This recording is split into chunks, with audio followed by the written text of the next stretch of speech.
예전에 명상하는 곳에 다닌 적이 있는데 명상과 깨달음의 관련이 있나요? 이 질문에 대해서 있다고 생각해? 없다고 생각해? 요즘 명상 얘기들 많이 하잖아. 자, 그래서 이 명상에 대해서 우리가 바르게 알아야 될 부분이 하나가 있는데, 명상은 뭐냐? 종교 이전에 그러니까 지금 불교가 2600년 전에 만들어졌다. 그런데 여기서 일이 쭉 거슬러 올라가면 베다 사상이라는 게 있어. 이 베다는 2600년이 아니라 지금부터 5000년 전에 있었던 거야. 그래서 지구상에 남은 문헌으로는 이 베다가 최초가 되는 거야. 최초. 문헌 그냥 어쨌거나 뭐 기록으로 남겼다는 게 최초가 돼. 자, 그러면 이 이전에 올라가면 이때는 말만 무성했지 뭐가 기록으로 남은 게 없어. 그지? 자, 그래서 이때 많은 사람들이 이렇게 살았을 때 여러 가지 설들이 있었겠지. 말들이. 그래서 그 말을 모아놓은 게 베다고. 자, 그렇다면 이 명상이라는 말은 어디서 나왔냐? 힌두교에서 나왔겠지. 힌두교. 자, 그러면 힌두교라는 그 교가 만들어지기 이전에는 5000년 전에 만들어진 거야, 사실은. 힌두교는.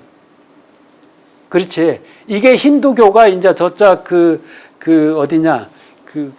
인도 어디 그쪽 근방, 뭐 이쪽에서 만들어졌다가, 만들어지고 있는 과정에, 이제 여기 베다라는 것으로 이 책 안에도 이게 정리가 돼 있어요. 베다에도 베다 사상에도 명상이라는 말이 나와.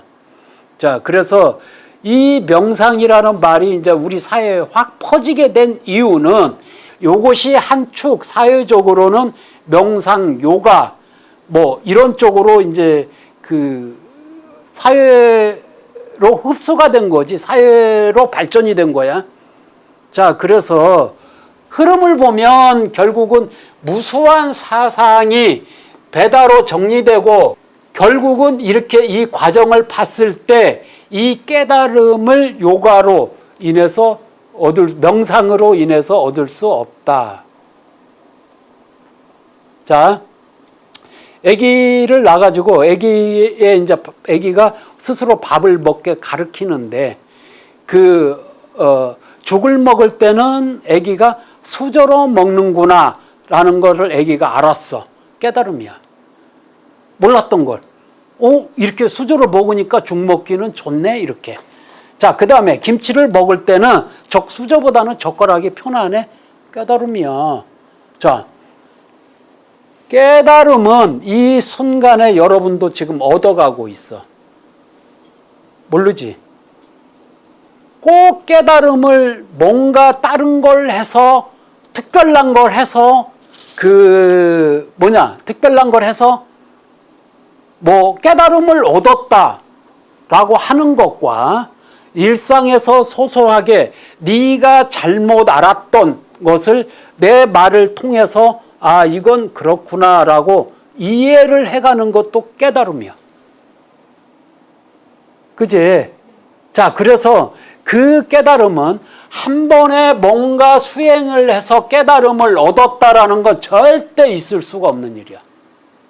내가 나라는 걸 서서히 알아간 게 깨달음이야. 자, 그러면 반대로 네가 갖고 있던 생각과 내가 갖고 말하는 것이 다를 수가 있어. 그런데 그걸 딱 객관적으로 네가 여기서 객관적으로 이 두 가지를 비교했을 때 요게 맞네 라고 판단을 하는 것도 깨달음이야. 맞지? 그런데 이런 제시를 하는 게 아니고 그냥 여기서 여기 긴 전봇대를 여기서 이렇게 쭉 바라보고 있어. 눈 감고 깨달고 있어. 그지? 뭐 한 곳에 집중을 하고 있어. 그래서 얻어지는 게 뭐야?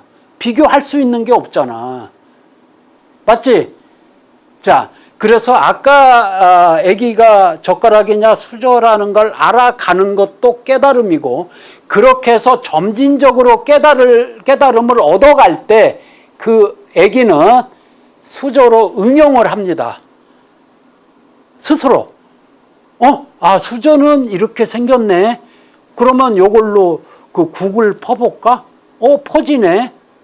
그 다음에 모래를 퍼볼까? 퍼지네. 수저는 이런 거구나 라는 걸 알아갈 때 깨달음이야. 근데 이게 아니라 이 전봇대를 사람의 시각에서 전봇대를 계속 바라본다고 어떤 A와 B와 선택을 할 게 명분이 없잖아. A가 하는 행동, 그 다음에 A가 하는 행동을 보고 분별을 해, 너는. 뭐 똑같은 일인데 뭔가 차이가 있다. 이걸 알아가면 아까 말한 대로 그러면 이 상황에서는 한 게 맞는 것 같고 너 혼자 정리를 하잖아. 그 과정에서 이 상황에선 이렇게 하는 게 맞다라고 네가 정리를 할 수 있는 게 깨달음이야. 사람의 의식이라는 것은 이 한 군데에 집중을 해서 몰입을 하게 되면 여기서 어떤 허상을 봐. 사람은 반드시 그렇게 돼 있어. 사람의 의식은 이렇게 쭉 가면서 여기서 19살 때 깨달음을 얻었어, 하나를. 아까 같이 그 개념을 알았어. 여기서 한 20살쯤 가면은 또 그런 상황이 왔을 때 응용을 할 수 있어. 이 상황에선 내가 이렇게 해야지, 이렇게. 그래서 이게 점점점 그 숫자가 늘어나서 확대를 시켜보면 결국 여기서는 나는 누구인가를 알게 돼. 지금 이거는 너의 일상에 대한 소소한 부분이고 여기서 이걸 확대시켜 나가면 결국은 너의 본질, 뿌리를 알 수 있다 이 말이야. 이 점차 점진적으로 전반적으로 이래서 이건 이랬고 저건 저래서 그랬고 라는 걸 확대시켜 가서 나는 이런 사람이구나 이렇게 확대되는 거잖아. 그지? 그래서 종교에서 말하는 깨달음과 내가 말하는 깨달음에 대한 개념은 다르다. 그래서 여기까지 나는 누구인가, 나의 뿌리를 온전히 알면 여러분 개인의 뿌리 아는 건 쉽다. 그지? 결국 깨달음을 얻으면 진리 속에 존재하는 생명체의 근본을 쉽게 알 수 있다. 여러분이 인생을 살면서 혼자 나름대로 여기까지 살아왔잖아. 그 과정에 나름대로 삶의 경험 속에서 깨달음을 얻은 게 분명히 있어.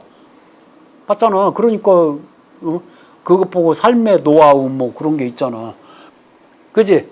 근데 요 문제를 객관적으로 딱 놓고 너라는 걸 빼고 이 문제를 봐서 어느 것이 이치에 맞냐라는 걸 네가 판단을 딱 했어야 돼. 근데 이걸 못하니까 이것을 알아가는 트레이닝을 해야 된다. 깨달음은 절대 스스로 못 깨닫는다. 그지? 반대로 깨달을 수도 있다.